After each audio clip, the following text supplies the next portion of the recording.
என் நெஞ்சில் குடியிருக்கும்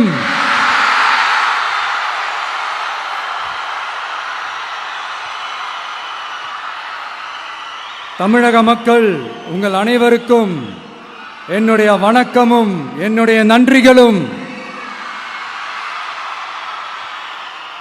குறிப்பா திருச்சி கிழக்கு தொகுதி மக்கள் உங்கள் அனைவருக்கும் என்னுடைய ஸ்பெஷல் வணக்கமும் ஸ்பெஷல் நன்றிகளும்.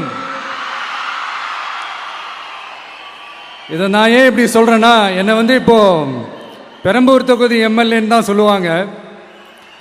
பட் ஆனால் அது எலெக்ஷன் கமிஷனோட அந்த சட்ட விதிகளுக்கு மட்டும்தான் அப்படி. ஆனால் என்னை பொறுத்த வரைக்கும், தமிழ்நாட்டை பொறுத்த வரைக்கும், தமிழ்நாட்டுக்கு எப்படி திருச்சி ஒரு இதயம் மாறியோ, அந்த மாதிரி என்னோட இதயத்துக்கு திருச்சி கிழக்கு தொகுதி மக்களும் ரொம்ப ரொம்ப ரொம்ப க்ளோஸ் தான்.